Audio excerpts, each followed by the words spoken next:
Welcome to Google Classroom Made Easy, Part 3. My name is Charity Harbeck. Today's focus is going to be on creating assignments. To start, we're going to go up here and click on Classwork. Notice on the left, I have all my topics and I have a topic labeled just for assignments. You may choose not to do that. You may have topics by unit and you want to put your assignments in by the unit. You may choose to have topics by module or by week. If you were teaching remotely, it might be easiest to do it the week of and create topics that way and put the assignments in that way. This is my assignments topic, and you'll notice I already have 2 assignments in there, and I've labeled them starting with the number sign and 001, 002. This will help me keep them in order. So let's go back to all topics and create an assignment. So press the create button and then click on assignment. I will give my assignment a title. I'm going to stick with my format of the other ones, and this will be creating source cards. I want students to follow the instructions on the handout, so I'm going to type those instructions here. Where is the handout? Well, that's the next step. Let's go down here to add, and you'll notice I can add a number of things. I'm going to start right with the first one and go to Google Drive. And here is my creating your source cards handout. I'm going to double click on that to add it. To the right of that edition, you'll see it says students can view the file. That's great if you don't want them to edit anything. You just want them to look at the file. You could change it to edit, perhaps the assignments for a small group of kids and you want them to collaborate. That would be a great option for here. And this one, we want everybody to have the experience of creating a source card. So we're going to make a copy for each student. But I'm not finished. I have more materials I want to add for this one assignment. So let's go to add again. And this time let's add a link to a website that I would like them to visit. So I'm going to copy the link and place it in here. Now I have 2 resources. Let's keep going. I can add a file.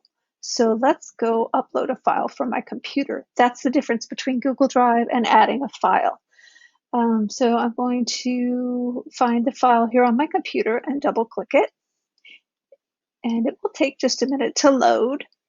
Oh, no, it didn't. It was pretty quick. I could add multiple files if I wanted to. I'm just going to upload that one file. And then as it's loaded, it's going to pop up with that thing on the right again so that I can choose whether I just want students to view it, edit it, or a separate one for each student. When you add a separate copy for each student, it makes a copy of that file and puts it in their Google Drive. Otherwise, it remains in your drive and they can only view it. So I'm going to leave this one and just keep it in my drive. Lastly, let's add a YouTube video. And I want them to find out how to create source cards. So let's do a search for a video that will be a tutorial for them on that.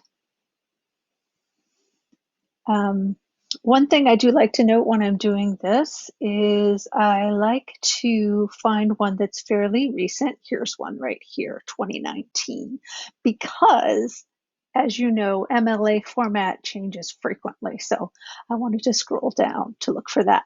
If it doesn't have the filter by date, I could have come over here and just searched for YouTube and then added it by URL. So now I have my title, my instructions, and all the materials I want the students to have. Let's go over to the right. I'm not ready to assign it yet. Let's look at the rest of these things. Here is the class I have, 9th grade research.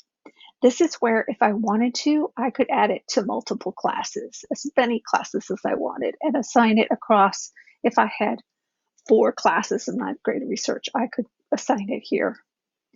This is where if I just had a small group of students, I could make that choice here. This is where you can set the points or ungraded if you want to do that.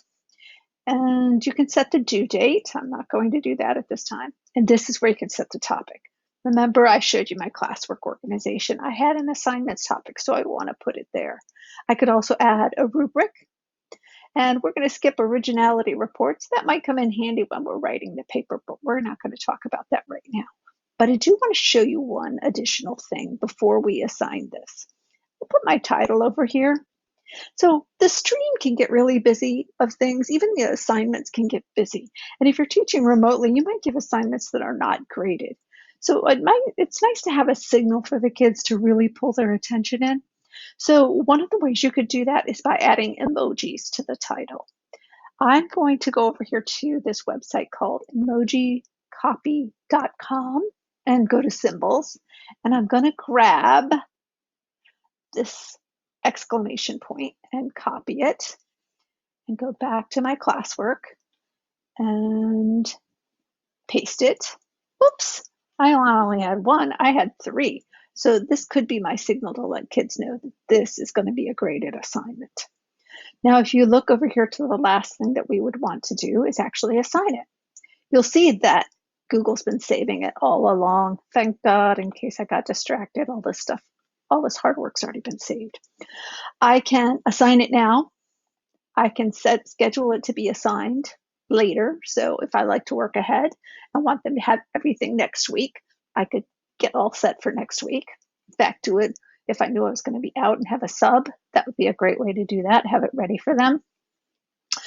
I can also save it as a draft, or I could discard it if all this hard work was for naught. So at this point, I'm going to save this one as a draft. And let's go take a look at my assignments. And you'll see there it is. I've got those other two assignments in there from before. They are also drafts because I have not assigned them because the next school year has not started. And that is how we create assignments. I hope this was helpful for you.